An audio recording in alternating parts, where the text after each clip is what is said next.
Hello, BookTube. All right, recently this channel hit 7.9 thousand subscribers, and because we had 2 zeros at the end there, I put out a call for questions, and you once again bombarded me with great questions. So we're going to do Q&As, and we're going to do them until we finish. So we'll jump in right away. This is part number 1. Dylan McMahon says, there seems to be a sharp contrast in the overwhelmingly positive reception of Don DeLillo's early work and the middling response to his books that came after Underworld. Why do you think that is? What are your thoughts on the later works of DeLillo? Well, I think you're right, and I think the reason for it is obvious, which is because the writing got weaker after Underworld. Underworld would pretty much stop anybody in their tracks. I'm amazed that he wrote anything after that. And I have been involved in that, what did you call it?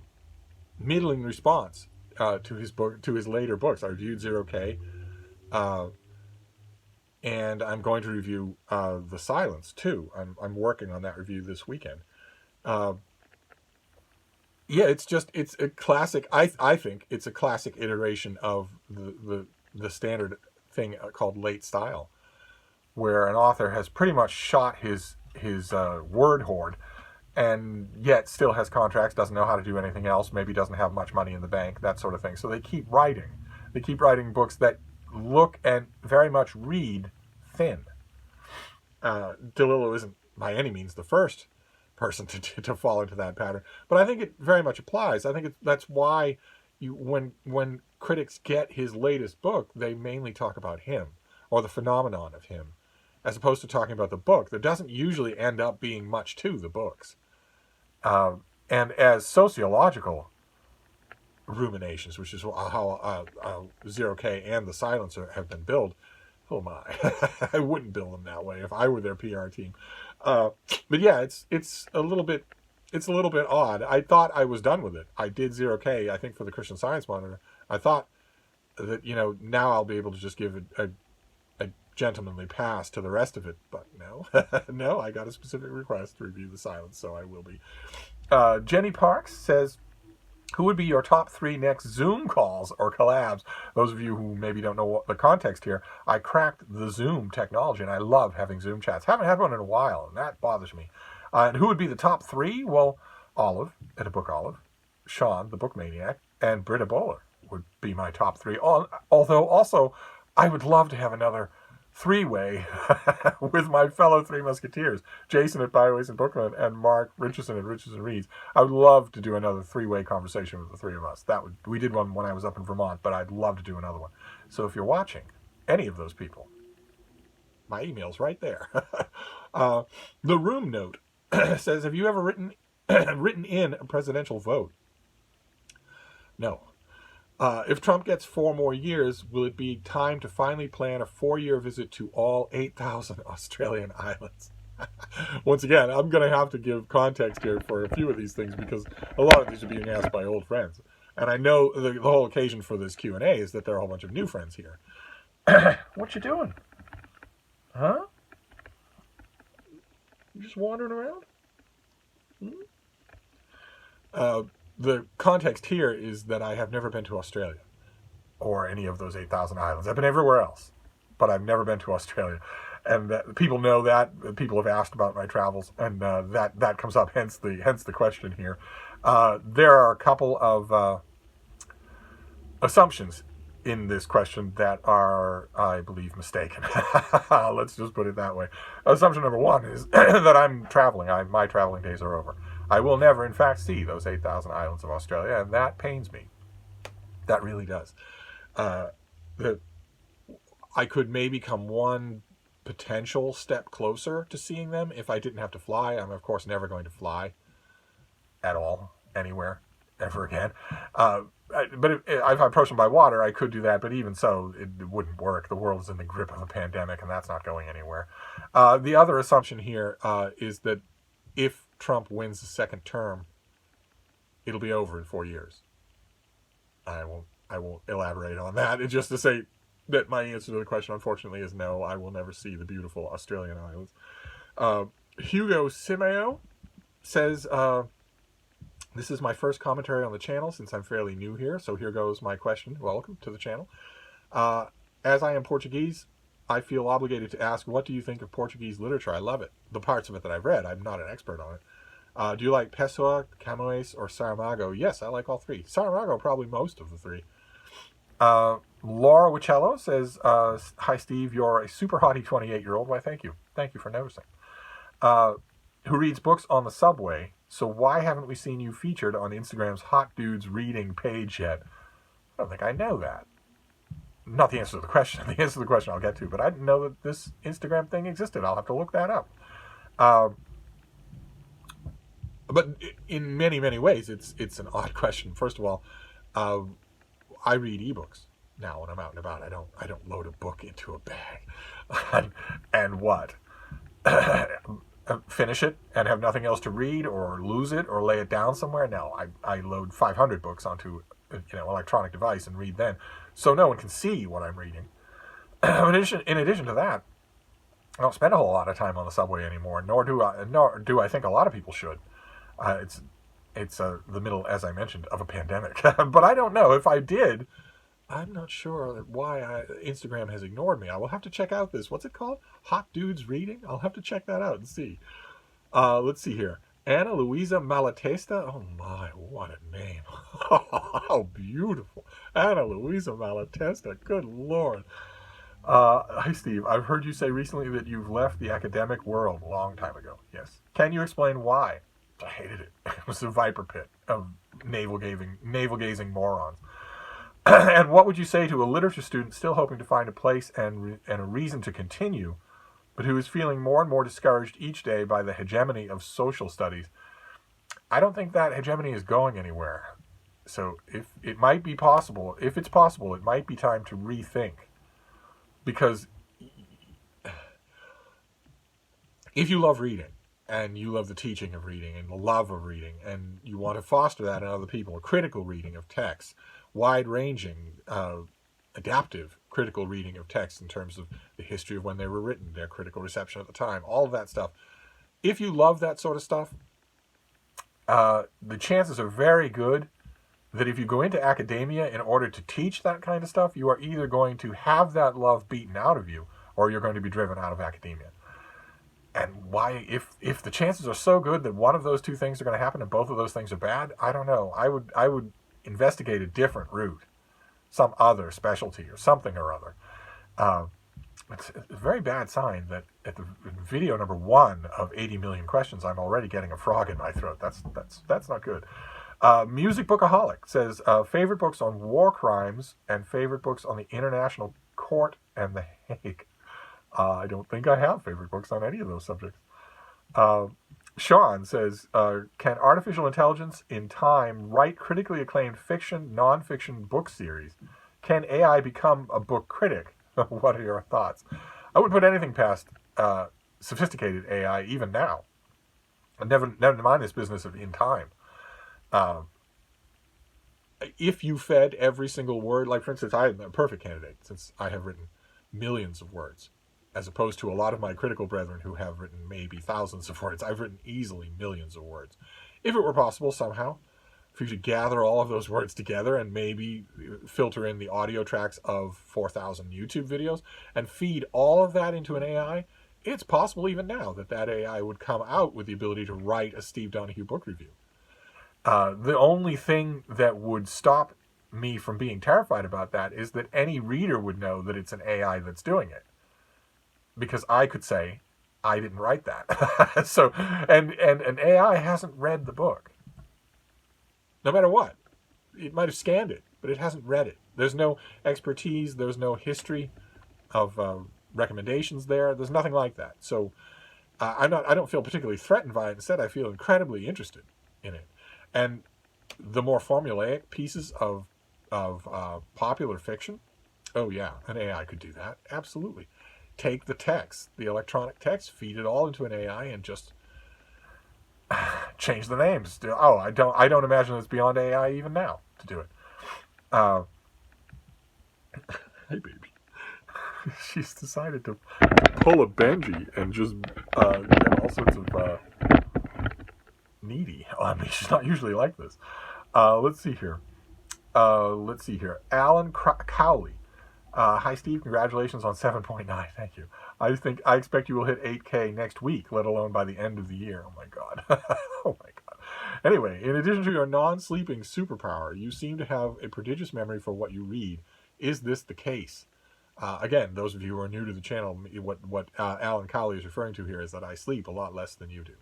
But in terms of I get this a lot. I got this long before there was a YouTube about my prodigious memory for what I read.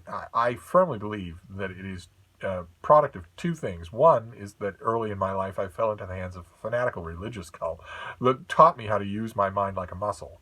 A lot of people don't get taught that. And two, it's my profession. It's my passion, my absolute ruling passion. I've had people over the years tell me, God, it's just freakish how much you remember of what you read. And in the same conversation, just half a bottle of wine later, they're reeling off baseball stats, player by player, minute by minute, game by game for stuff in the 1970s. And if pressed, they could do the same thing for the 1980s and the 1990s. And I never call them because I don't like to make my guests, I don't like to put them on the spot, but that's just as freakish. It's just a product of passion. That's all. Usually the people who have just failed to make that connection with me are people who, on some level, just refuse to believe that books and reading could be someone's passion. But I'd like to think all of you don't think that way. It's not. I don't think it's a superpower. It's just a passion. I love this stuff. James Holder says, how are your best and worst book lists coming? Again, this needs a little backlist. For those of you who don't know what James is talking about, I do a year-end book list. The greatest year-end book list of them all. Better than Publishers Weekly, better than the New York Times, better than the Washington Post, better than Entertainment Weekly, because it's just one person. And it's a far wider range of books than whole book departments of newspapers and magazines actually cover. I do it at the end of every year. I do the year's best and worst books. Because the last four lists, the only ones that anybody cares about, are the best fiction and worst fiction, and best nonfiction and worst nonfiction. But there's also history, biography, nature, science, YA, kids, science fiction, mystery, historical fiction. I cover all of the genres that I read in widely in the course of a year. And in answer to the question, they're coming along just fine. I will actually be writing the lists, most of them, in November, but I leave them open right until early December. I have to close them off sometime, but I leave at least a one spot or two open for potential upset all the way to the end of the year. So I'll be writing the introductions to each of those sections, and I'll be writing up half of each list is I'm okay with being set in stone here as we go into November. Half of the list is probably okay to do. So they're coming along fine. And they'll be on Open Letters Review. They'll be on the website, Open Letters Review, going up. They'll go up every day in December until they end. Let's see here. Tyler Curtis says, in my high school history class, I remember we had a fun discussion about which early American cultural group we'd most fit in with. Puritans, Quakers, Cavaliers, and Scotch-Irish. Which group would you have fit in with the most? I have a strong suspicion I would have fit in poorly with all of them. Danny Barry says, Steve, my question is about the Time magazine's list of the 100 best fantasy books of all time. Oh my, yes, I've heard about this list from so many of you wanting to know what I think. Did you disagree with any of the works included? Of course I did. Of course I did. Fully one half the list was garbage. What do you think the most glaring omissions were? The list of great fantasy authors who were omitted from that list is, just conservatively speaking, you could list 30, 40 names. So it's a worthless list. And the only reason that I haven't made a video about it or talked about it is because, aside from the controversy that it's generating, it's worthless. So I haven't bothered. Let's see here. Nathan Fong says, do you have any new starter kits planned? Again, for those of you who might be brand new to the channel, once upon a time in ye olden days, I used to do videos called starter kits, and they are very popular. People love them, and I love doing them. And all through 2020, I have tried and planned. I may do some for Nonfiction November, but I plan on getting back on the starter kit horse in 2021 on a regular basis. I'm thinking one a week in 2021. Inspiring Word says, what is your favorite hot meal? Potato pancakes. And you're going to think this is hyperbole. People always think this is hyperbole, but not just potato pancakes, but 10 pounds of potato pancakes. 5 to 10 pounds of them. So not, I heard you love potato pancakes, here you go, here's a potato pancake. 0.000 seconds later, it's gone. And so potato pancakes is my favorite hot meal, but 5 to 10 pounds of them.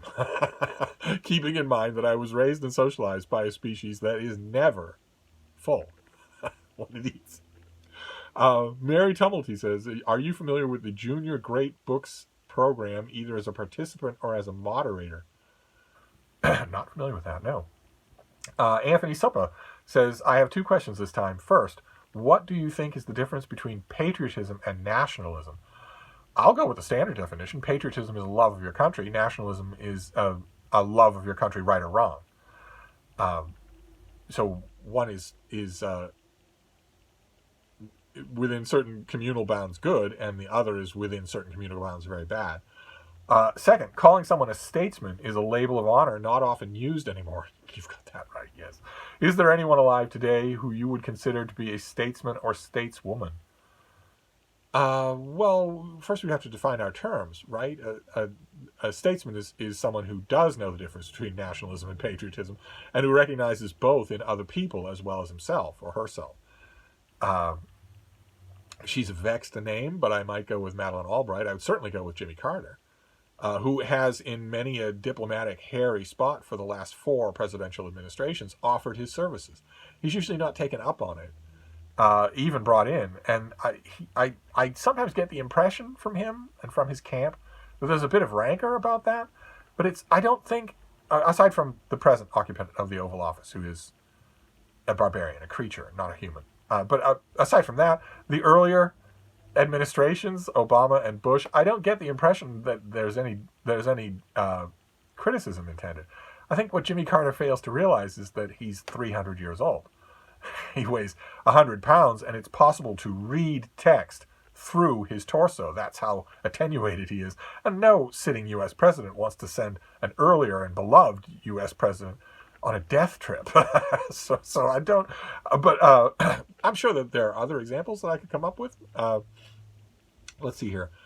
Look Up Sonomics says, number one, how do you think COVID has put the publishing industry, in serious trouble? I can't see how it hasn't. I don't have latest figures on it, but do people go to bookstores anything like what they used to? Nobody, I know for sure on the professional end of the publishing industry, nobody's at their desks. Nobody's in their offices. We've been hearing for many years that the physical book is at risk of disappearing. Is this another false alarm in your opinion, or could we see permanent transition to ebooks after COVID? Well, Barnes & Noble was the big retail bookstore chain in America, was bought and put into private ownership pretty much exactly at the start of COVID-19, and has empty stores throughout the country, or considerably lessened attendance throughout the country. I don't have the latest figures on whether or not ebooks have experienced a huge bump up. I know that indie bookstores, physical brick and mortar bookstores, some of them have done quite well, as their supporters rally around them during the lean years of the pandemic. I'd be curious to know. I don't have the answer, but I'd be curious to know. I think a lot more people read ebooks before quarantine than we generally think. The idea, the typical rendition of this whole subject in, like, say, 2018 was that ebooks were a niche thing and that most people didn't read them. I have a suspicion that isn't true. Just from my own observations of people, I have a suspicion that isn't true. People live on their phones. In 2018 and 2019, in the years immediately leading up to the pandemic, the one thing you could say about 99% of all human beings on Earth is that they value their phones company more than they do any of the flesh and blood people in their lives. More than anything, in fact. More than any drug, more than any food. They live on their phones. And you can do reading on your phone. You can do reading on your phone. So I don't know. I'd be curious to find out. There are all sorts of websites and blogs and whatnot that keep up on this stuff, and I try to keep up with them. So I'll be interested in seeing. how the data shakes out for books, e-reading, publishing, everything. Once the dust settles on 2020 and we can start to study it, I'll be interested to see how that works out. Dale Cook says, hi, Steve. Hope you're well, and congratulations on another milestone. I noticed 2 books in the fantasy category on Goodreads for their Choice Awards. Another thing that a lot of you have wanted me to weigh in on is the Goodreads Fantasy Choice Award. Neither book is released until November 17th, yet the first round nominations close on the 8th of November. Some people have rated these books 5 stars in their comments and openly admit they haven't read them. What are your thoughts on this process on the Choice Awards in general? It's an absolute travesty. It's utterly embarrassing. And it ought to cause a ground-up, complete reorganization of the whole concept. Yes, you have people nominating, especially 2 books, for Best Fantasy of the Year and admitting they haven't read it. And yet those nominations, as far as I know, are not being tossed out. Why the books are on the list in general, I mean, is this critics that you're making this list from, that you're drawing this list from? Critics, people who may have advanced copies of The Rhythm of War, for instance? If it's critics, then there are going to be about 10 of us. But it's not. It's Goodreads readers who are admitting that they haven't read the thing. It's a fiasco. Just a fiasco. William S. says, how are we doing for time? Oh, we're fine. Why are you patriotic? What a 21st century question. I love America. I think it's done a lot of good. I think there's a lot of things to love about it. Legitimately love about it. Do you think all people ought to feel patriotic about their own country, regardless of where they come from? I think they should. I think a lot of people can. Even horrible countries have wonderful cultures. If the majority of people in a country can't feel patriotic about that country, then the majority of people in that country should take it back. Let's see here. Oh, more questions. Are you a vegan? Yes. I recall you saying so, but you have mentioned eating things like calzones, fish, and chocolate. And I remember a bag with leather straps on it. I don't care either way. I'm just not certain. Well, it's possible to have a calzone that's not meat. And it's likewise possible to have mega stuffed Oreos are vegan. They might have chocolate simulations in them, but they don't have actual chocolate in them. But I know this is going to seem strange in the 21st century, but I am capable of having a strong personal or ethical opinion without being a shrill, pedantic a-hole about it. It's possible to do that. You don't have to be a shrill, pedantic a-hole about an ethical position in order to hold it. So if some friend or a host or both, if out of love and generosity somebody offers me meat, I'm going to eat it, I'm going to enjoy it, I'm going to thank them for it, rather than give them a shrill lecture on the subject. And I don't eat my bags. So I'm not so punctilious about it that I'm just waiting online to lecture someone about it. So if I have a shoulder bag that has leather components in it, well, then I have a shoulder bag that has leather components in it. I'm not, but left to my own devices, as I know 99.9% of the time am, it is easy as could be to not eat any meat byproducts. Just to not do it. It's the easiest thing in the world to do. So I do.